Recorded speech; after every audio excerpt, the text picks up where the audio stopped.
Hello दोस्तों, कैसे हो आप लोग। Welcome to Deepak Pathak classes. मैं आप लोगों का अपनी क्लास में दोबारा से स्वागत करता हूं। तो आज हम लोग स्टार्ट करेंगे सेल्स ऑफ गुड्स एक्ट 1930। बेटा ये नया चैप्टर है और काफी दिनों से हम लोग कॉन्ट्रैक्ट एक्ट को पढ़ रहे हैं और ओवरऑल इंडियन कॉन्ट्रैक्ट एक्ट हम लोगों का जो है वो खत्म हो चुका है। आज एक नया चैप्टर, नया टॉपिक और नई एनर्जी के साथ हम लोग स्टार्ट करेंगे। टॉपिक का नाम है सेल्स ऑफ गुड्स एक्ट। थोड़ा सा इसका नाम मैं बेसिक बताता हूं, ये शुरुआत बताता हूं, फिर उसके बाद मेन हम लोग क्लास स्टार्ट करेंगे। बेटा ध्यान से सुनना, चैप्टर का नाम है सेल्स ऑफ गुड्स एक्ट 1930। 1930 का मतलब मैंने आपको बताया था, जब भी एक्ट के आगे कोई ईयर, कोई सन लिखा होता है तो इसका मतलब उस साल में उस एक्ट का जन्म हुआ था। बेटा सेल्स मतलब आप लोगों को पता है, सेल्स मतलब बेचना, और जब कोई बेचता है तो कोई ना कोई खरीदता भी है उस चीज को, मतलब सेलर और बायर। और बेटा गुड्स का मतलब क्या होता है? गुड्स मतलब सामान। सामान मतलब कोई ऐसी चीज जो कि हम एक जगह से दूसरी जगह पर मूव कर सकते हैं। मूव मतलब एक जगह से दूसरी जगह पर पहुंचाना, ट्रांसफर करना। किसको? सामान को, यानी कि उसको हम बोलते हैं गुड्स। अभी पूरी डिटेल गुड्स की आएगी। गुड्स अपने आप में एक बहुत बढ़िया टॉपिक है, लेकिन मैंने आपको यह बताया कि ये जो सेल्स ऑफ गुड एक्ट है, थोड़ा सा इसका बेसिक बताऊं, थोड़ा इसका पुराना जमाना बताऊं। बेटा सेल्स ऑफ गुड एक्ट पहले पार्ट हुआ करता था इंडियन कॉन्ट्रैक्ट एक्ट का। Sales of good act was a part of Indian contract act. बेटा इंडियन कॉन्ट्रैक्ट एक्ट का चैप्टर नंबर 7 हुआ करता था सेल्स ऑफ गुड एक्ट। तो भैया क्या हुआ ऐसा कि इंडियन कॉन्ट्रैक्ट एक्ट के अंदर से सेल्स ऑफ गुड्स एक्ट को जो है वो क्या किया गया? सेपरेट किया गया। ध्यान से सुनना बेटे, ऐसा हुआ 1872 में इंडियन कॉन्ट्रैक्ट एक्ट आया और इंडियन कॉन्ट्रैक्ट एक्ट के अंदर सेलर और बायर जो है वो अपने कॉन्ट्रैक्ट बनाने लगे। और कॉन्ट्रैक्ट तो हम लोग पढ़ चुके हैं कि सेलर और बायर या कोई भी पर्सन अगर कोई कॉन्ट्रैक्ट बनाता है तो कॉन्ट्रैक्ट को बनाने का जो है वो तरीका क्या होता है। हमने पूरा इंडियन कॉन्ट्रैक्ट एक्ट खत्म किया है। मैंने ये बताया था, ऑफर दो, एक्सेप्टेंस लो, एग्रीमेंट होगा, बिजनेस एग्रीमेंट होगा, एनफोर्सेबल बाय लॉ होगा, कॉन्ट्रैक्ट होगा। यहां पर कहता है sales of good act was the chapter number 7th part of the Indian contract act. बेटा क्या हुआ? 1872 के बाद जो नंबर ऑफ बायर्स और नंबर ऑफ सेलर्स थे ना, वो बढ़ने लगे। क्यों? थोड़ा सा क्या हुआ, लोगों का ध्यान जो है वो बिजनेस करने पर बढ़ा, लोग ज्यादा चीजें यूज करने लगे, मतलब खरीदने लगे। तो सेलर्स और बायर्स जो हैं वो बढ़ने लगे। बहुत सारे सेलर्स हो गए, बहुत सारे बायर्स हो गए। और जब सेलर और बायर जब बढ़े हैं तो डेफिनेट सी बात है, बायर और सेलर के बीच में जो है नंबर ऑफ लड़ाइयां, मतलब डिस्प्यूट्स, लीगल डिस्प्यूट्स, कानूनी डिस्प्यूट जो है वो बढ़ने लगे। कभी कोई सेलर क्या करता था, वो बायर से पैसे ले लेता था और उसको सामान सही नहीं देता था या सामान की क्वालिटी खराब देता था। कभी कभी सेलर बायर को सामान पहुंचा देता था लेकिन बायर सेलर की पेमेंट नहीं करता था। तो क्या होने लगा, लड़ाई झगड़ा जो है वो बढ़ने लगा। तो बेटा जब लड़ाई झगड़ा बढ़ने लगा तो ऐसे सिचुएशन में क्या हुआ, इंडियन कॉन्ट्रैक्ट एक्ट के अंदर ही सेल्स ऑफ गुड एक्ट की बातें होती थी। सेलर और बायर उन लोगों ने ये बोला कि भाई हमें तो अपना सेपरेट एक्ट चाहिए। हम सेलर और बायर बहुत इंपॉर्टेंट लोग हैं, हम इस इंडिया की इकोनॉमी के अंदर बहुत बड़ा जो है पोजीशन रखते हैं, तो हमें हमारा कानून भी तो अलग दो। तो क्या हुआ, 1930 के अंदर बेटा, 1930 के अंदर सेल्स ऑफ गुड्स एक्ट, तारीख थी, ध्यान से सुनेंगे बच्चे, तारीख थी 1 जुलाई 1930, 1 जुलाई 1930 को इंडियन कॉन्ट्रैक्ट एक्ट के अंदर से, जो चैप्टर नंबर 7 हुआ करता था, उसके अंदर से एक्ट निकाला, सेल्स ऑफ गुड एक्ट, और उस समय बना Indian sales of goods act 1930। क्या बना बेटे? Indian sales of good act. और ये जो इंडियन वाला शब्द है, ये इंडियन वाला शब्द 1963 में, 1963 में इस शब्द को भी हटा दिया गया, और आज की डेट में हम लोग पढ़ते हैं इस एक्ट को sales of goods act 1930। Clear है बेटा? तो ये मैंने आपको बेसिक बताया कि चैप्टर नंबर 7 हुआ करता था sales of good act, Indian contract act का। लेकिन सेलर्स और बायर्स ने ये कहा कि भैया हमें अपना खुद का एक्ट चाहिए, हमारी भी कोई औकात है, हमारी भी कोई वैल्यू है। ठीक है, उन लोगों का एक नया एक्ट बनाया 1930 के अंदर। कौन सी तारीख बेटे? 1 जुलाई 1930। और मेरे दोस्त, ये एक्ट भी इट एक्सटेंड्स मतलब होता है बेटा फैला हुआ। आपको मैं बता चुका हूं इंडियन कॉन्ट्रैक्ट एक्ट के अंदर भी it extends to whole of India. पूरे इंडिया में ये एक्ट लगता है। बेटा ये लाइन लिखवाने की जरूरत क्या है? अरे सर इंडिया तो है ना, इंडिया बार बार हमें क्यों याद दिलाते हो पूरे इंडिया में लॉ लगेगा? अब लॉ बना है तो पूरे इंडिया में ही लगेगा। लेकिन बेटा ये याद दिलाने का पर्पस ये है कि पहले सेल्स ऑफ गुड्स एक्ट भी जम्मू एंड कश्मीर पे एप्लीकेबल नहीं हुआ करता था। मैंने आपको बताया था कि जम्मू एंड कश्मीर के अंदर एक धारा थी 370, जो कि अभी 2.5-3 साल पहले 2019 में हमारे प्राइम मिनिस्टर माननीय नरेंद्र मोदी जी ने धारा 370 जम्मू एंड कश्मीर से हटवाई। और उस धारा 370 के अकॉर्डिंग पहले जम्मू एंड कश्मीर में Indian contract act, sales of good act, हम इसके बाद पढ़ेंगे और भी कुछ एक्ट और भी हैं, उनका मैं अभी नाम नहीं ले रहा हूं क्योंकि आपके लिए जो रेलेवेंट होगा उनका ही नाम लूंगा। वो एक्ट पहले जम्मू एंड कश्मीर पे एप्लीकेबल नहीं हुआ करते थे। जब से धारा 370 हटी है तब से वो वाले एक्ट जम्मू एंड कश्मीर पे भी एप्लीकेबल होने लगे। कहने का मतलब अब इंडियन कॉन्ट्रैक्ट भी, क्योंकि वो पढ़ चुके हैं इसलिए मैं आपको बार बार उसका भी नाम ले रहा हूं, सेल्स ऑफ गुड्स एक्ट भी, ये दोनों के दोनों act all over India including in the state of Jammu and Kashmir, ऐसा भी कह सकते हैं it extends to whole of India. Whole of India मतलब पूरा इंडिया। समझ में आ रही है बात? तो क्या सीखा हमने सेल्स ऑफ गुड एक्ट में? अभी मैंने सिर्फ आपको एक इंट्रोडक्शन दिया। इंट्रोडक्शन क्या दिया? सेल्स ऑफ गुड्स एक्ट जो है कब स्टार्ट हुआ? 1 जुलाई 1930। पहले ये Indian sales of goods act था। 1963 में इंडियन शब्द को भी हटा दिया गया, सेल्स ऑफ गुड्स एक्ट बोला गया, और ये होल ऑफ इंडिया में लगता है। अब इस एक्ट के अंदर हम बात करेंगे क्या पढ़ना है। बेटा मैं आप लोगों को इस एक्ट में 4 यूनिट पढ़ाऊंगा। यूनिट नंबर 1, 2, 3 और 4। कॉन्ट्रैक्ट में मैंने आपको 6 यूनिट पढ़ाई और इसके अंदर मैं आपको 4 यूनिट पढ़ाऊंगा। क्लियर है बच्चे? अब 4 यूनिट में यूनिट नंबर 1 मैं आपके लिए स्टार्ट करने जा रहा हूं। यूनिट नंबर 1, इसको हम बोलते हैं formation of contract of sale. Sale बेटा SALE। यूनिट का नाम है formation of contract of sale. ठीक है बच्चे, हम लोग ये वाला यूनिट स्टार्ट करेंगे। अब सबसे पहली बात जो आती है कि भैया हम पढ़ रहे हैं सेल्स ऑफ गुड एक्ट, तो भैया सेल्स ऑफ गुड एक्ट में ये जो सेल्स ऑफ गुड एक्ट है उसके अंदर गुड्स का मतलब क्या होता है? सर ये तो बताओ थोड़ा सा, मतलब क्या sir sales of goods act में गुड्स मींस क्या? तो सबसे पहला टॉपिक ही हम लोग स्टार्ट करेंगे गुड्स।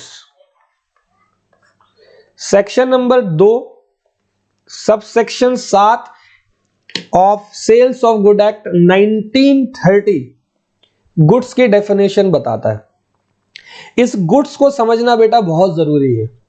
इस गुड्स को समझ लिया तो सेल्स ऑफ गुड एक्ट की बहुत सारी चीजें आपको समझ में आ जाएगी। गुड्स का मतलब होता है बेटा every kind of movable property. कौन सी प्रॉपर्टी? मूवेबल। एक वो प्रॉपर्टी जो कि एक जगह से दूसरी जगह पर क्या हो जाती है? मूव हो जाती है। तो गुड्स का मतलब होता है every kind of movable property. लेकिन बेटा दो चीज ऐसी हैं, दो बातें ऐसी होंगी जिनको हम गुड्स में जो है इंक्लूड नहीं करते हैं। एक होता है मनी और एक होता है एक्शनेबल क्लेम। एक होता है मनी, एक होता है एक्शनेबल क्लेम। तो मैं आपको मनी और एक्शनेबल क्लेम दोनों की बात बताऊंगा। बेटा गुड्स का मतलब goods means every kind of movable property.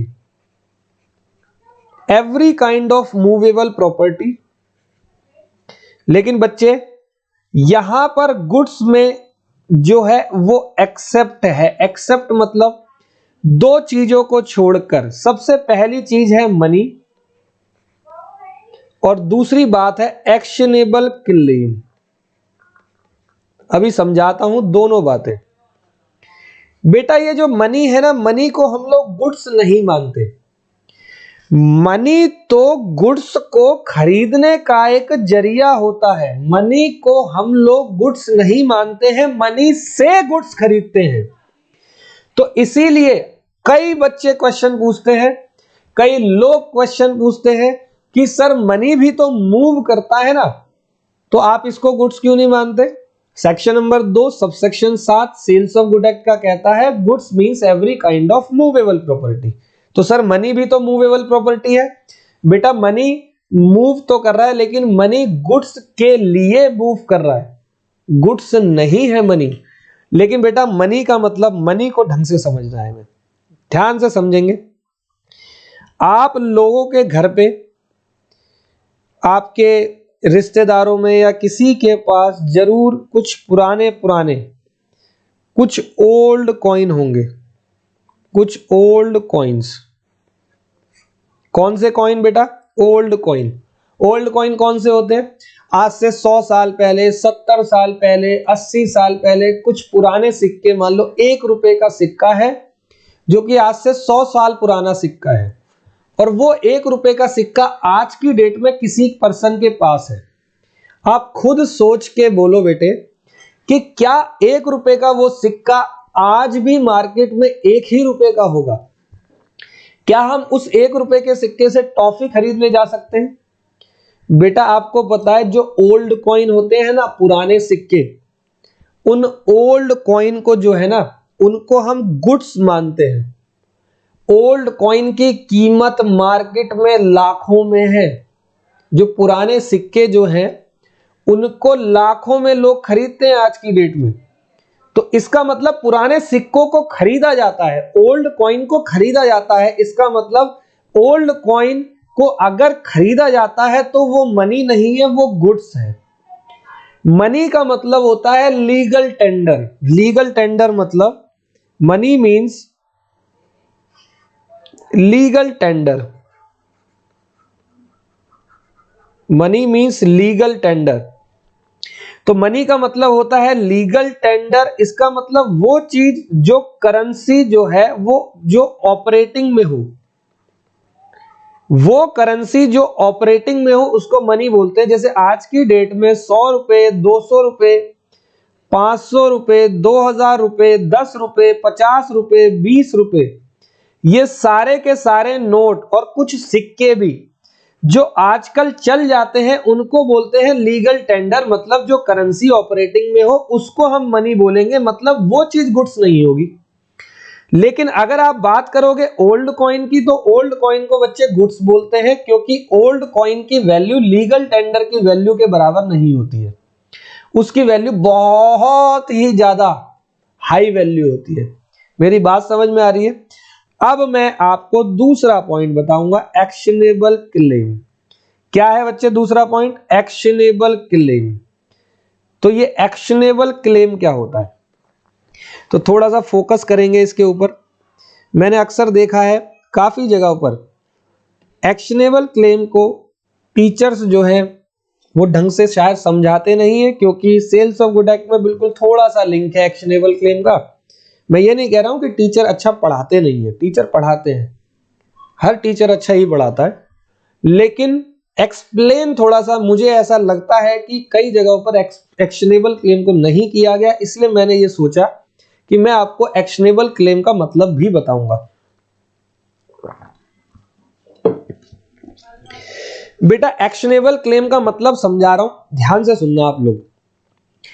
Actionable claim का मतलब होता है, मैं आपको एक एग्जाम्पल देता हूं। एक एग्जाम्पल है बच्चे,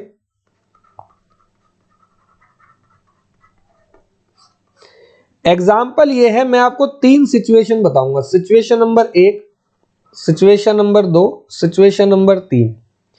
सिचुएशन 1 मैं आपको बता रहा हूं, मान लो किसी डेटर को किसी क्रेडिटर से पैसे उधार चाहिए, तो डेटर ने पैसे उधार के बदले में पैसे क्रेडिटर से लिए और बदले में जो है वो चीज जो है प्लेज, कुछ चीज जो है वो गिरवी रखी, और मैंने यहां पर गिरवी का शब्द लिखा है प्लेज। सिचुएशन नंबर 2 कहता है कि मान लो किसी डेटर को किसी क्रेडिटर से पैसे चाहिए। ये सिचुएशन 1 है, ये सिचुएशन 2 है, ये सिचुएशन 3 है। ध्यान से सुनना बेटे, एक्शनेबल क्लेम 1 मिनट में समझ में आ जाएगा। डेटर को पैसे चाहिए, डेटर ने किया मोर्टगेज। अब आप बोलोगे यार ये क्या है, क्रेडिटर ने पैसा दे दिया, ऊपर किया प्लेज और नीचे किया मोर्टगेज। एक सिचुएशन नंबर 3 ये आई कि डेटर ने क्रेडिटर से मांगे पैसे और डेटर ने कुछ भी, नथिंग, कुछ भी गिरवी नहीं रखा और क्रेडिटर ने इसको पैसे दे दिए। होता है, कोई दोस्त मेरे पास पैसे मांगने आया, कह रहा भाई 20,000 रुपये उधार चाहिए, तो मैंने सोचा चलो मेरा दोस्त है पैसे तो दे ही देगा, मैंने उसको 20,000 रुपये दे दिए और मैंने उससे कुछ भी गिरवी नहीं रखा। अब यहां पर ये प्लेज क्या है और ये मोर्टगेज क्या है, इस बात को ध्यान से सुनना बेटा। जब कोई डेटर किसी क्रेडिटर से पैसे उधार ले रहा है और बदले में कोई चीज गिरवी रख रहा है, और जो चीज गिरवी रख रहा है वो चीज अगर मूवेबल गुड्स है, मूवेबल प्रॉपर्टी है, जैसे कि अपना लैपटॉप गिरवी रख रहा है, अपना मोबाइल फोन गिरवी रख रहा है, अपने सोने की अंगूठी गिरवी रख रहा है, तो इस सिचुएशन को बोलते हैं प्लेज की सिचुएशन। क्या बोलते हैं बेटा? प्लेज की सिचुएशन। अगर कोई डेटर किसी क्रेडिटर से पैसे ले रहा है और वो मोर्टगेज कर रहा है, इसका मतलब होता है वो अपनी इमूवेबल प्रॉपर्टी को गिरवी रख रहा है। किस प्रॉपर्टी को गिरवी रख रहा है? इमूवेबल प्रॉपर्टी को गिरवी रख रहा है। यानी कि प्लेज मतलब मूवेबल गुड्स को गिरवी रखना, मोर्टगेज मतलब इमूवेबल गुड्स को गिरवी रखना। और मान लो कोई डेटर क्रेडिटर के पास कुछ भी गिरवी नहीं रख रहा और क्रेडिटर तब भी उसे पैसे दे रहा है, तो इस सिचुएशन को हम बोलते हैं एक्शनेबल क्लेम। मतलब ये जो सिचुएशन हुई ना, ये अनसिक्योर्ड डेब्ट है। ऊपर वाला सिक्योर है, मतलब क्रेडिटर के पास सिक्योरिटी है कि मेरा पैसा डूबेगा नहीं। अगर वो मेरा पैसा नहीं दे पाया तो मैं उसका लैपटॉप यहां से बेच दूंगा या बिल्डिंग बेच दूंगा। लेकिन ये सिचुएशन अनसिक्योर्ड डेब्ट की सिचुएशन है और इस सिचुएशन को बोलते हैं, अब मान लो डेटर भविष्य में पैसे देने से मना कर देता है। डेटर ने भविष्य में पैसे देने से मना कर दिया, तो क्या क्रेडिटर डेटर पर लीगल एक्शन ले सकता है? जवाब है यस। तो क्रेडिटर जो लीगल एक्शन लेगा ना, उस एक्शन को बोलते हैं एक्शनेबल क्लेम। क्लेम का मतलब होता है कि हम किसी चीज पर हक जमा रहे हैं। क्रेडिटर हक जमा रहा है कि भाई ये डेटर मुझे मेरे पैसे नहीं दे रहा है, मुझे मेरा पैसा चाहिए। तो इस सिचुएशन को हम बोलेंगे एक्शनेबल क्लेम। और बेटा ये एक्शनेबल क्लेम जो है ये ट्रांसफर ऑफ प्रॉपर्टी एक्ट 1882 के अंदर आता है। ट्रांसफर ऑफ प्रॉपर्टी एक्ट के अंदर ये वाला एक्ट जो है ट्रांसफर ऑफ प्रॉपर्टी एक्ट, उसके अंदर एक्शनेबल क्लेम को हम लोग क्या करते हैं, वहां पर कंसीडर करते हैं। इसीलिए सेल्स ऑफ गुड एक्ट में गुड्स के अंदर एक्शनेबल क्लेम को हमने इन्वॉल्व नहीं किया है। क्या बात समझ में आ रही है? एक्शनेबल क्लेम का सिंपली मतलब यह है, it means right to recover of money with the legal help as per transfer of property act. क्या कहा बेटा मैंने एक्शनेबल क्लेम का मतलब? एक्शनेबल क्लेम का मैंने मतलब आपको बताया, मैंने अपने नोट्स में लिखे हुए हैं। आप लोगों के पास नोट्स हैं? मैंने सब बच्चों को नोट्स भेजे हुए हैं। जिन जिन लोगों ने मुझसे पेन ड्राइव, गूगल ड्राइव पे क्लासेस लिए हैं, जो फेस टू फेस ले रहे हैं, उनको तो नोट्स मैं सामने ही दे देता हूं। सबको मैंने अपने नोट्स भेजे हैं। अगर मैंने कोई क्लास यूट्यूब पे भी डाली है तो जिस टॉपिक को मैंने यूट्यूब पे डाला है उसके भी नोट्स मैंने भेजे हुए हैं। हैंडमेड हाथों से बनाकर नोट्स भेजे हैं। 100% सिलेबस कंप्लीट है, कवर है। आप लोगों को अच्छा भी लग रहा है, बहुत अच्छा रिस्पॉन्स है मेरे नोट्स का, मेरी क्लास का रिस्पॉन्स भी आप लोग बहुत अच्छा दे रहे हो। तो इसी तरीके से मैं उम्मीद करता हूं आप लोग और अच्छा रिस्पॉन्स दो और मैं और मेहनत करूं और आगे आऊं आप लोगों के लिए। कह रहा है एक्शनेबल क्लेम का मतलब क्या होता है, मैंने यहां पर बताना है, इट मींस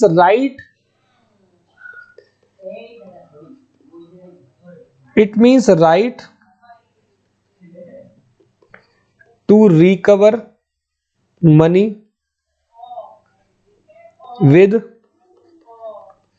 विद बेटा लीगल हेल्प एज पर, और ये कवर्ड है as per transfer of property act 1882। क्या किसी को कोई प्रॉब्लम हुई मेरे बच्चे? तो हम लोग सेल्स ऑफ गुड एक्ट का यूनिट नंबर 1 पढ़ रहे हैं और यूनिट नंबर 1 के अंदर मैं अभी आपको सिर्फ और सिर्फ गुड्स की डेफिनेशन बता रहा हूं जो कि अभी खत्म नहीं हुई है।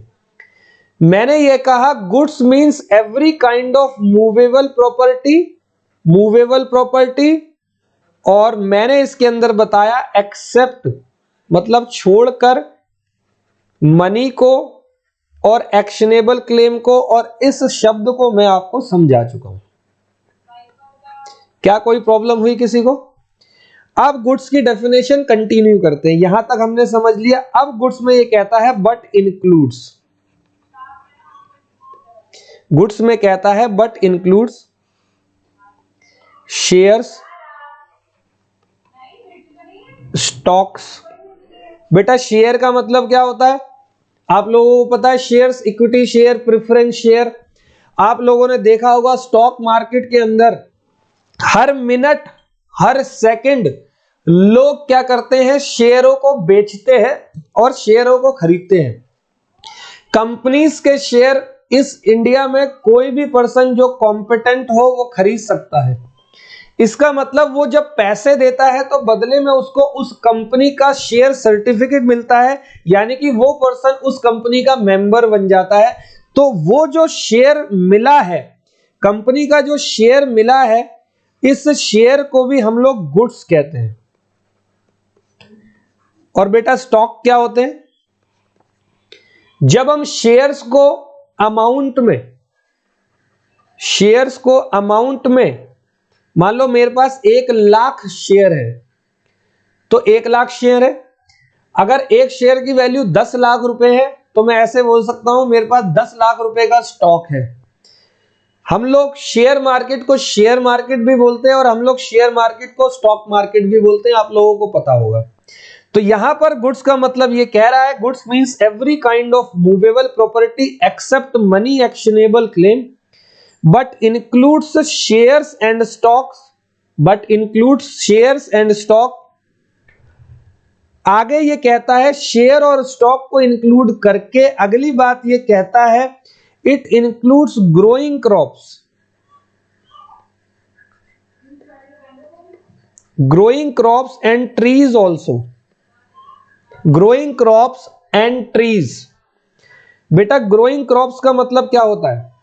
वो फसल, वो क्रॉप्स जो जमीन से उगी है, वो पेड़ जो जमीन से उगा है, वो कहता है कि गुड्स है। बेटा ये गुड्स तब तक नहीं है जब तक ये जमीन के अंदर है।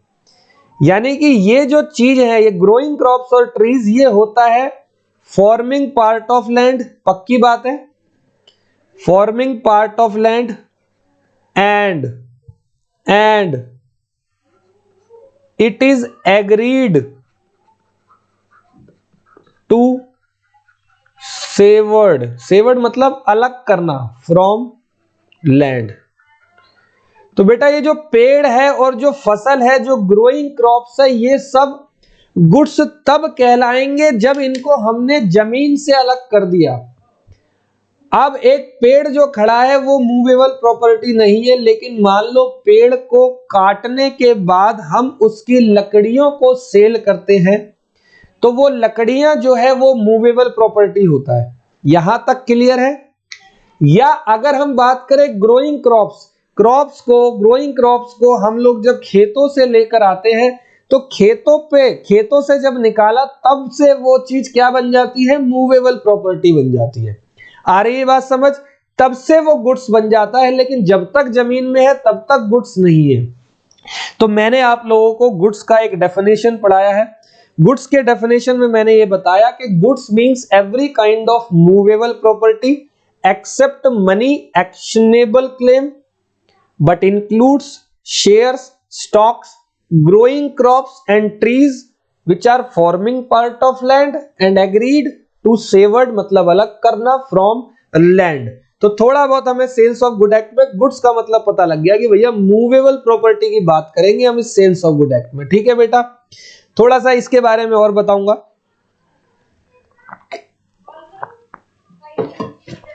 ध्यान से सुनेंगे। आपने क्या बेटा कभी सुना है गुडविल वगैरह के बारे में? आप लोगों ने क्या कभी सुना है गुडविल वगैरह के बारे में? Goodwill, copyright, patent, trademark. बेटा गुडविल, कॉपीराइट, पेटेंट और ट्रेडमार्क, ये जो चीजें हैं, इन सारी चीजों को हम इंटेंजिबल एसेट्स बोलते हैं। कौन सी एसेट्स बोलते हैं? Intangible assets.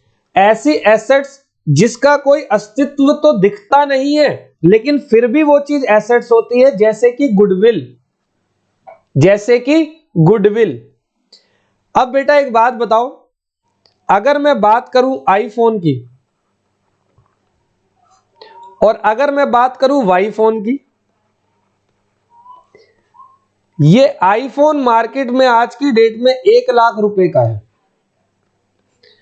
वाई फोन पता नहीं कौन सा फोन है, चाइना का कोई फोन है, चाइना का कोई फोन है और इसकी कीमत है 8,000 रुपए with 4 cameras, 5 speakers and 2 batteries, जिसमें आप 4 सिम कार्ड लगा सकते हो। ये आईफोन और वाई फोन के अंदर क्या फर्क है बेटा? ये आईफोन और वाई फोन पे फर्क है गुडविल का। गुडविल का मतलब होता है किसी पर्सन की इमेज, किसी कंपनी की इमेज। तो क्या इमेज बिकती है? बिल्कुल बिकती है बेटा, इमेज बिल्कुल बिकती है। एक कंपनी जो कि मार्केट में सब जानते हैं उस कंपनी को, अगर वो आज अपने नाम को बेचना चाहे ना, तो कई सौ करोड़ रुपए में उनका नाम बिकता है। यानी कि मिस्टर ए की एक कंपनी है, ऐसी मान लो कंपनी का नाम है एयरटेल, आप लोगों को पता है, और मान लो एयरटेल पूरा इंडिया में फेमस है, हर कोई जानता है, बच्चा जानता है, बूढ़ा जानता है। और मान लो आज की डेट में जियो ने एयरटेल को खरीद लिया। आपको पता है जियो एयरटेल को उसकी एसेट्स के अलावा, यानी कि उसकी मूवेबल और इमूवेबल एसेट्स के अलावा भी एक बहुत बड़ा अमाउंट पे करेगा एयरटेल के नाम के लिए, जिसको हम बोलते हैं गुडविल। तो बेटा गुडविल मूव करी ना, पहले एयरटेल की गुडविल थी, अब वो गुडविल मूव करके किसके पास चली गई? जियो वाले के पास। मतलब गुडविल मूव कर रही है। तो अगर गुडविल मूव कर रही है तो गुडविल भी कौन सी एसेट्स हो गई? गुडविल भी सेल्स ऑफ गुड्स में गुड्स का पार्ट हो गया। यानी कि गुडविल को हम गुड्स बोल सकते हैं, बोलते हैं। अब दूसरी बात आती है कॉपीराइट। कॉपीराइट का मतलब ये होता है बेटा कि कभी कोई बंदा कोई चीज बनाता है और दूसरा पर्सन उस चीज को कॉपी ना कर पाए, जैसे कि किसी बुक्स के ऑथर। अब मान लो किसी author, for example Chetan Bhagat ने कोई एक बुक बनाई है, one night at the call centre. आप लोगों ने पढ़ी भी होगी, अच्छी बुक है, मैंने पढ़ी थी काफी पहले, कई साल पहले पढ़ी थी। अब थोड़ी थोड़ी कहानियां भी याद है उसकी, ज्यादा कोई गुड़गांव में कोई कॉल सेंटर टाइप होता है, उसमें कुछ दोस्त होते हैं जिनकी पूरी एक रात की कहानी होती है, बड़ी अच्छी तरीके से लिखी गई है, प्रेजेंट की गई है। अब मान लो कि आज की डेट में मैं उस कहानी पे कोई मूवी बनाना चाहता हूं, आई थिंक बॉलीवुड के अंदर बनी भी हुई, मान लो नहीं बनी है और मैं उस पे मूवी बनाना चाहता हूं, तो क्या मैं without the permission of Chetan Bhagat उस फिल्म को बना सकता हूं? क्योंकि वो स्टोरी जो है मैं कहां से लेके आ रहा हूं? चेतन भगत से। तो चेतन भगत मुझे उस स्टोरी को देने के लिए पैसे देगा, यानी कि चेतन भगत ने अपना कॉपीराइट जो है वो मुझे दे दिया। चेतन भगत ने भारत की सरकार के पास जाके अपनी कहानी को कॉपीराइट करवाया और आज मैं उसकी कहानी पर एक फिल्म बनाना चाहता हूं, तो वो अपना कॉपीराइट मुझे दे रहा है। जैसे MS धोनी ने अपना कॉपीराइट अपनी कहानी का हमें दे दिया था, हमें नहीं सॉरी, वो जो फिल्म के प्रोड्यूसर्स थे उन लोगों को दिया था और फिर फिल्म बनी थी MS धोनी। अब हम अगली बात करते हैं पेटेंट की। बेटा पेटेंट क्या होता है? पेटेंट मतलब जब भी कोई न्यू इन्वेंशन होता है, जब भी कोई चीज एकदम नई, इससे पहले कभी आई ही नहीं, उसका इन्वेंशन हो गया, तो उस इन्वेंशन को बंदा रजिस्टर्ड करवा लेता है सरकार के पास जाके, ताकि कोई और पर्सन सेम इन्वेंशन पे अपना हक ना जमा सके। आज मान लो कोई बंदा अपनी इन्वेंशन को बेचना चाहता है, तो क्या बेच सकता है? आंसर है यस। पेटेंट बेचना इज वेरी इजी। तो पेटेंट बिक रहा है तो पेटेंट भी मूव कर रहा है, और पेटेंट को इसीलिए हम गुड्स भी मानेंगे। और अगला है ट्रेडमार्क। ट्रेडमार्क मतलब व्यापार करने का मार्क। आईफोन के पीछे का एप्पल, यानी कि हम एप्पल को देखते ही समझ जाते हैं कि ये आईफोन है, दिस इज कॉल्ड ट्रेडमार्क। तो ऐसे ही व्यापारी, हर कोई पर्सन क्या करता है, वो अपना ट्रेडमार्क बना के रखता है। हर कोई पर्सन अपना ट्रेडमार्क बनाता है, मतलब उसकी बिजनेस का एक साइन, एक लोगो क्या है, इसको हम ट्रेडमार्क बोलते हैं। बात समझ में आ रही है? हर बिजनेस के अपने ट्रेडमार्क होते हैं, जितने भी बिजनेस है सबके अपने ट्रेडमार्क होते हैं। ओके बेटे, तो यहां पर मैं आपको ये एनालिसिस करवा रहा हूं कि गुडविल, कॉपीराइट, पेटेंट और ट्रेडमार्क अगर कोई आपसे पूछे तो बेटा they all are treated as goods. लेकिन बच्चे, क्या लैंड एंड बिल्डिंग, क्या लैंड एंड बिल्डिंग गुड्स होती है? तो आंसर है नहीं, लैंड एंड बिल्डिंग गुड्स नहीं होती, क्योंकि लैंड एंड बिल्डिंग कौन सी प्रॉपर्टी होती है? Immovable property. और इमूवेबल प्रॉपर्टी को हम लोग सेल्स ऑफ गुड्स एक्ट में नहीं पढ़ते हैं। क्लियर है? तो यहां पर मैंने आपको प्रॉपरली बता दिया कि गुड्स का जो है वो मतलब क्या है। तो अभी सिर्फ हमने एक बात पढ़ी, गुड्स की डेफिनेशन एक बार रिपीट कर देता हूं जो अभी तक हमने पढ़ा है, फिर हम दूसरे टॉपिक पे बढ़ेंगे। मैंने आपको ये बताया कि सेल्स ऑफ गुड एक्ट जो है पहले 7th chapter of the Indian contract act हुआ करता था।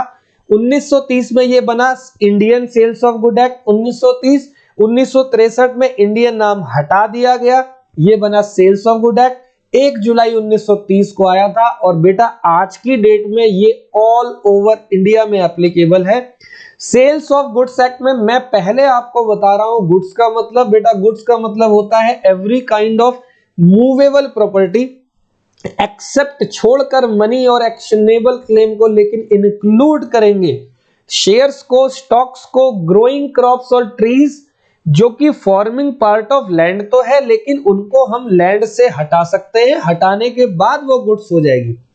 क्या goodwill, copyright, trademark, patent goods होता है? यस, वो मूवेबल प्रॉपर्टी है, लेकिन मनी में सिर्फ और सिर्फ लीगल टेंडर यानी कि करंटली जो करेंसी चल रही है वो मनी होगी, वो चीज मनी नहीं होगी जो ओल्ड कॉइन होगा। एक्शनेबल क्लेम के बारे में मैंने आपको डिटेल समझाया। एक्शनेबल क्लेम को हम ट्रांसफर ऑफ प्रॉपर्टी एक्ट 1882 में पढ़ते हैं। और एक बात ये बताई, क्या लैंड और बिल्डिंग जो है वो मूवेबल है या इमूवेबल? इमूवेबल होती है, इसीलिए वो गुड्स नहीं होती है। अब आपको मैं समझा रहा हूं टाइप्स ऑफ गुड्स। गुड्स हम समझ गए, तो बेटा गुड्स कितने टाइप के होते हैं ध्यान से सुनेंगे। बेटा गुड्स के टाइप्स हम पढ़ रहे हैं, टॉपिक है हमारा टाइप्स ऑफ गुड्स,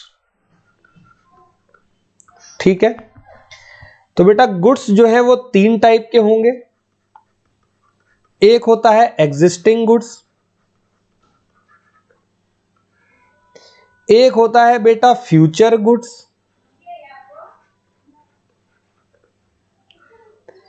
एक होता है बेटा कंटिंजेंट गुड्स। अभी इंडियन कॉन्ट्रैक्ट एक्ट में लास्ट 6ठा यूनिट में ये कंटिंजेंट कॉन्ट्रैक्ट को ही पढ़ाकर आया हूं, अगर आप लोगों को याद हो तो बेटा एक कौन सा गुड्स है? एग्जिस्टिंग गुड्स, एक गुड्स है फ्यूचर गुड्स और एक है कंटिंजेंट गुड्स। तो आपको मैं इन तीनों के बारे में डिटेल बताता हूं। सबसे पहले हम बात करेंगे एग्जिस्टिंग गुड्स की। बेटा एग्जिस्टिंग गुड्स का मतलब होता है ऐसे गुड्स जो कि goods are in existence at the time of making contract of sale. जब भी हम कॉन्ट्रैक्ट ऑफ सेल कर रहे होते हैं, यानी कि एक सेलर और एक बायर जो है वो कॉन्ट्रैक्ट ऑफ सेल जब भी कर रहा होता है, तो गुड्स जो है ना उस समय अस्तित्व में होता है। अस्तित्व का मतलब इसका मतलब ये नहीं कि सेलर अपनी जेब में लेके घूम रहा है गुड्स को या अपने साथ लेकर घूम रहा है गुड्स को, मतलब कहीं ना कहीं वो गुड्स है, मतलब इस दुनिया में उस गुड्स का अस्तित्व है, इसको बोलते हैं एग्जिस्टिंग गुड्स। ऐसे गुड्स जो कि कॉन्ट्रैक्ट ऑफ सेल बनाते वक्त, जब सेलर और बायर कॉन्ट्रैक्ट ऑफ सेल बना रहे हैं, तो कॉन्ट्रैक्ट ऑफ सेल बनाते वक्त गुड्स का एग्जिस्टेंस होता है। तो बेटा ये कॉन्ट्रैक्ट ऑफ सेल क्या है? मैं आपको ये तीनों टाइप्स ऑफ गुड्स पढ़ाने के बाद, अगर आज समय मिलेगा तो कॉन्ट्रैक्ट ऑफ सेल पढ़ाऊंगा, इसके बाद का टॉपिक है, अदरवाइज अगली क्लास में हमें पढ़ना ही है। एग्जिस्टिंग गुड्स का मतलब समझ में आया बेटे? एग्जिस्टिंग गुड्स मतलब ऐसे गुड्स जो कि प्रेजेंट में होते हैं at the time of making contract of sale. अब यहां पर मैं बात करूंगा फ्यूचर गुड्स का। फ्यूचर गुड्स का मतलब ऐसा गुड्स जो कि अभी प्रेजेंट में नहीं है, ये होगा प्रेजेंट में, फ्यूचर में, मतलब yet to manufacture. Yet to manufacture का मतलब ये होता है कि ये सामान अभी बना नहीं है, एग्रीमेंट बनने के बाद ये सामान बनेगा। जैसे मान लो एक फार्मर है और एक बायर है। बायर गया फार्मर के पास और बोला कि भाई मुझे अपने खेतों के जितने भी पोटैटो है तू उगाएगा, खेती बाड़ी स्टार्ट करेगा आलूओं की, तो क्या तू मुझे सेल कर देगा? तो इसने बोला ठीक है मैं कर दूंगा सेल, सारे पोटैटो सेल कर दूंगा जितने भी आएंगे, 2 रुपए किलो, 3 रुपए किलो, 5 रुपए किलो, मतलब एक रेट जो है वो तय हो गया। मान लो 5 रुपए किलो का रेट तय हो गया। तो फार्मर और बायर के बीच में क्या बन गया बेटे? एग्रीमेंट टू सेल, इसको एटीएस बोलते हैं। एंटी टेररिस्ट स्क्वायर मत समझना, इसको हम एग्रीमेंट टू सेल बोलते हैं।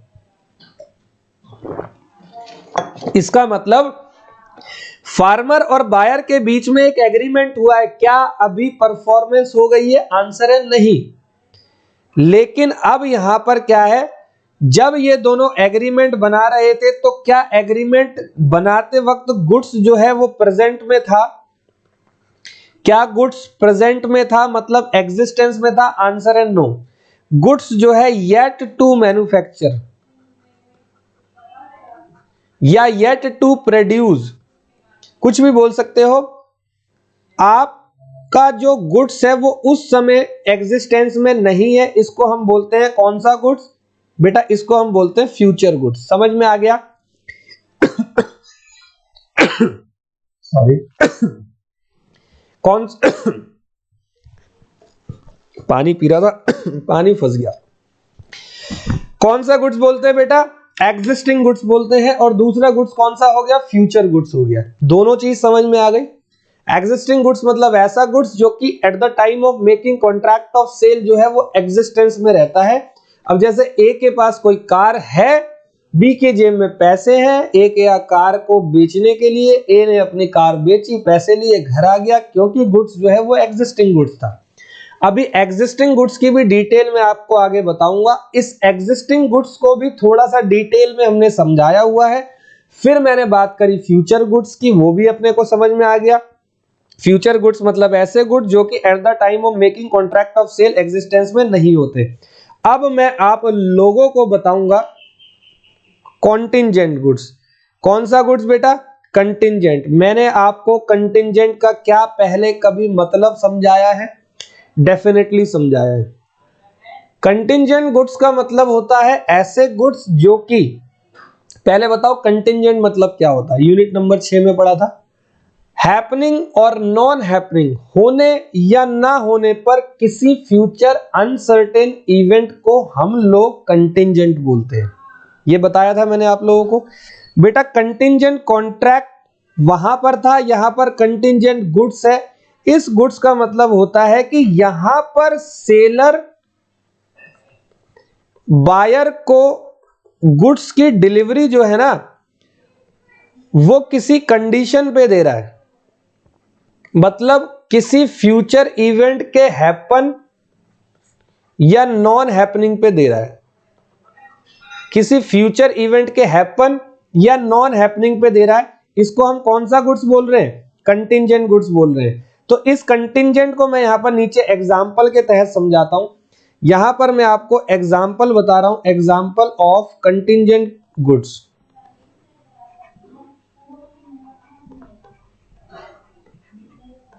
Examples of contingent goods. तो यहां पर आपका ये कलर जो है वो पिंक कलर है, तो चलो पिंक पे ही एक एग्जाम्पल दे दिया जाए। एग्जाम्पल ये है कि मान लो कोई लड़की है और उस लड़की का नाम है सुशीला। सुशीला जाती है सेलर के पास, और ये सेलर जो है ना वो कार सेलर है। सुशीला ने कार सेलर को ये बोला कि भैया I want pink colour car, मैं चाहती हूं एक पिंक कलर की कार, मुझे रोड पर कार चलानी है और कलर फिक्स है मेरा पिंक कलर। तो लड़कियों को पिंक कलर पसंद होता है थोड़ा बहुत, मैंने कई लड़कियों के से पूछा तो वो जनरली यही बताती है पिंक कलर। तो क्या हुआ, कार सेलर जो था, कार सेलर को ये बात जब सुशीला ने बोली तो कार सेलर ने ये बोला कि मैं आपको पिंक कलर की कार दूंगा, बेच दूंगा, अगर मैन्युफैक्चर से मुझे सप्लाई मिला। मैन्युफैक्चर अगर सप्लाई करेगा, मैन्युफैक्चरर मतलब वो बंदा जो कार को बना रहा है, अगर वो पिंक कार मुझे देगा तो फिर ये पिंक कार मैं आपको सेल कर दूंगा। मतलब सुशीला और कार सेलर के बीच का जो एग्रीमेंट हुआ है ना, एग्रीमेंट टू सेल, ये एग्रीमेंट टू सेल जो है वो कॉन्टिंजेंट जो गुड्स है, यहां पर ये कॉन्टिंजेंट गुड्स है। कौन से गुड्स है बच्चे? Contingent goods. मतलब कार सेलर सुशीला को कार, पिंक कार की डिलीवरी तब करेगा जब मैन्युफैक्चरर उसको सप्लाई करेगा। बात समझ में आ रही है या नहीं आ रही? तो हम लोगों ने बेटे टाइप्स ऑफ गुड्स पढ़े। टाइप्स ऑफ गुड्स के अंदर मैंने आपको बताया 3 टाइप के गुड्स होते हैं। पहला टाइप्स ऑफ गुड्स कौन सा है? पहला टाइप्स ऑफ गुड्स है एग्जिस्टिंग गुड्स, दूसरा फ्यूचर गुड्स और तीसरा है कॉन्टिंजेंट गुड्स। तीनों समझा चुका हूं। अब आपको एक टॉपिक है, छोटा सा टॉपिक है, यहां पर टॉपिक कहता है टाइप्स ऑफ, एक minute, types of existing goods. कौन सा गुड्स है बच्चे? ये जो हमने एग्जिस्टिंग गुड्स पढ़ा ना, यानी कि ऐसे गुड्स जो कि at the time of making contract of sale existence में होते हैं, तो इसके भी अलग अलग टाइप्स होते हैं। तो मैं आपको इसके अलग अलग टाइप्स की एग्जांपल्स के साथ में बताऊंगा। सबसे पहला एग्जांपल है स्पेसिफिक गुड्स। ये तीन टाइप के होंगे बेटे। एक होता है स्पेसिफिक गुड्स। बेटा ये ऐसे गुड्स होते हैं, स्पेसिफिक गुड्स मतलब ऐसे गुड्स जो कि identified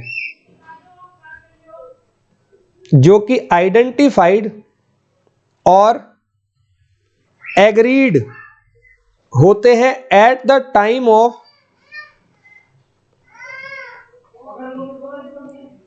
making contract of sale. At the time of making contract of sale ऐसे गुड्स जो आइडेंटिफाइड और एग्रीड होते हैं उनको हम स्पेसिफिक गुड्स बोलते हैं। अब बेटा ये एक एग्जांपल के साथ मैं आपको समझाता हूं स्पेसिफिक गुड्स का मतलब क्या होता है। अच्छा मैं एक बात बताता हूं, स्पेसिफिक का एग्जांपल, चलो पहले स्पेसिफिक का ही दे देता हूं, फिर उसके बाद एसर्टेन और अनएसर्टेन जो कि दूसरा और तीसरा टाइप्स है एग्जिस्टिंग गुड्स का, उसका दूंगा। स्पेसिफिक के बारे में बताता हूं। नाम से ही पता लग रहा है स्पेसिफिक मतलब यही चीज चाहिए। कई लोग ऐसे होते हैं, जैसे मान लो कोई एक पर्सन है जो कि चार्टर्ड अकाउंटेंट है, 2022 चल रहा है, वो एक चार्टर्ड अकाउंटेंट है आज की डेट में, अच्छे पैसे कमा रहा है, उसकी सैलरी है 2 लाख रुपए पर मंथ, और सीए जो है वो आज एक फोन खरीदना चाहता है। वो एक फोन खरीदना चाहता है, 2 लाख रुपए सैलरी है एक महीने की, और मार्केट में वो ना ब्रांडेड चीजों का बड़ा शौकीन है। तो वो बंदा जब फोन की दुकान पे गया ना, उसने फोन वाले को सीधा बोला, भाई आईफोन 13 दे दे मेरे को। क्या दे दे? आईफोन 13 दे दे। यानी कि वो जो खरीदने वाला पर्सन है चार्टर्ड अकाउंटेंट, उसके पॉइंट ऑफ व्यू से जो आईफोन 13 है वो क्या है? Specific goods. मतलब वो वाला बंदा जो है वो आईफोन 13 को जो है वो खरीदना चाहता है। जनरली क्या होता है, मोबाइल फोन की दुकान पे हम लोग जाते हैं, मान लो स्टूडेंट गया, कोई 18, 19, 20 साल का कोई बंदा या कोई मिडिल क्लास बंदा जाता, वो कहता भैया एक अच्छा सा फोन दिखा दो। तो सेल्समैन क्या करता है, 8, 10, 11 फोनों के अलग अलग कंपनी के, वीवो, ओप्पो, नोकिया, एमआई, ये वो सारे फोनों के डब्बे रख देता है। फिर उनमें से कुछ चूज करता है बंदा, मतलब कि उसको पता ही नहीं होता कि उसको चाहिए क्या, कौन सा फोन चाहिए, वो बाद में चूज कर कर लेके आता कोई एक अच्छा सा। लेकिन इस सिचुएशन में स्पेसिफिक गुड्स में जो गुड्स होता है ना वो पहले से आइडेंटिफाइड होता है। जब कॉन्ट्रैक्ट ऑफ सेल बना रहे होते हैं उस समय गुड्स आइडेंटिफाइड रहता है और दोनों के बीच में एग्रीड रहता है कि भैया मेरे को तो आईफोन 13 ही चाहिए। समझ में आ रही है बात? तो यहां पर इसको बोलते हैं हम स्पेसिफिक गुड्स। और टाइप्स ऑफ एग्जिस्टिंग गुड्स के अंदर एग्जिस्टिंग गुड्स का दूसरा पॉइंट है जिसको हम बोलते हैं एसर्टेन गुड्स, और तीसरा पॉइंट है जिसको हम बोलते हैं unascertained goods. Types of existing goods मतलब एसर्टेन गुड्स और अनएसर्टेन गुड्स। अनएसर्टेन मतलब अभी गुड्स जो है वो अनिश्चित है, मतलब बंदे को पता ही नहीं कि उसको चाहिए क्या। तो बेटा एग्जांपल दे रहा हूं, ध्यान से सुनना। अगर कोई दिनेश पर्सन है जो कि फोन लेने गया है, दिनेश गया फोन लेने, तो सेल्समैन ने उसके सामने फोनों के अलग अलग डब्बे रख दिए, अलग अलग डब्बे। कोई फोन एमआई का है, कोई नोकिया का है, कोई सैमसंग का है, कोई ओप्पो का है, कोई वीवो का है, कोई ए का है, कोई बी का है, कोई जी सी का, अलग अलग कंपनियों के फोन है। तो दिनेश को पता ही नहीं था, बहुत सारे फोन वहां पर रखे हुए, और दिनेश ने क्या किया, दिनेश के लिए उस समय पर वो सारे फोन जो है वो अनएसर्टेनेबल हैं, यानी कि अनिश्चित गुड्स। मान लो कि किसी सेलर के गोडाउन में 100 बोरे गेहूं के रखे हुए हैं, तो बायर जाता, बायर कहता है मुझे 10 बोरे गेहूं चाहिए, तो 100 बोरे वहां रखे हुए हैं। अब 100 में से 10 उसको देने हैं, मतलब जब 100 की गिनती करोगे तो बायर के पॉइंट ऑफ व्यू से वो अनएसर्टेन गुड्स है, मतलब कौन सा उठाऊं। तो दिनेश सोच रहा है कौन सा उठाऊं, और जब इनमें से कोई एक गुड्स जो है वो चूज कर लेता है उसको बोलते हैं हम एसर्टेन गुड्स। जब इनमें से कोई एक गुड्स जो है वो चूज कर लेता है उसको बोलते हैं हम अनएसर्टेन गुड्स। अनएसर्टेन गुड्स मतलब ऐसे गुड्स जो कि बल्क में रखे होते हैं, kept in bulk, kept in bulk. अब मान लो कोई एक पर्सन है जो कि किताबों की शॉप पे गया है, कोई बुक खरीदने, कोई नॉवल खरीदने गया है, तो वो जाता है, वो अलग अलग नॉवेल्स को चेक करता है, वो सारी नॉवेल्स जो है वो अनसर्टेन गुड्स है उस समय तक जब तक उसको खरीदना नहीं है। उस नॉवल में से एक नॉवल को वो चूज करेगा, जिस नॉवल को उसने चूज किया वो हो गया एसर्टेन गुड्स। क्या आपको बात समझ में आ रही है? तो हम लोग पढ़ रहे हैं टाइप्स ऑफ एग्जिस्टिंग गुड्स, जो कि 3 टाइप के होते हैं। एक होता है स्पेसिफिक गुड्स, एक होता है अनसर्टेन गुड्स, और एक होता है ascertain goods. Sales of good act मैंने आपको बताया, गुड्स की डेफिनेशन पढ़ ली, गुड्स की डेफिनेशन के बाद मैंने आपको एनालिसिस करवा दिया डेफिनेशन का, फिर मैंने आपको टाइप्स ऑफ गुड्स बता दिए और टाइप्स ऑफ एग्जिस्टिंग गुड्स बता दिए। बहुत देर से हम लोग पढ़ रहे हैं contract of sale, contract of sale, contract of sale. तो बेटा ये होता क्या है? ये सेक्शन नंबर 4 है सेल्स ऑफ गुड एक्ट का, कॉन्ट्रैक्ट ऑफ सेल। ध्यान से सुनना बेटे, कॉन्ट्रैक्ट ऑफ सेल एक चौथा टॉपिक है ना आज का। पहला गुड्स, दूसरा टाइप्स ऑफ गुड्स, तीसरा टाइप्स ऑफ एग्जिस्टिंग गुड्स, चौथा और लास्ट टॉपिक है। इसके बाद आपकी क्लास में छोड़ दूंगा, आप लोग भी बोल रहे हो कि बहुत लंबा पढ़ा रहा है ये।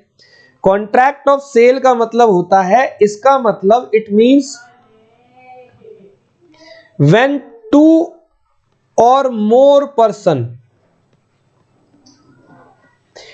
2 or more persons transfers or agrees to transfers general property in goods to buyer for price। यहां पर ऐसे लिखो, इट मींस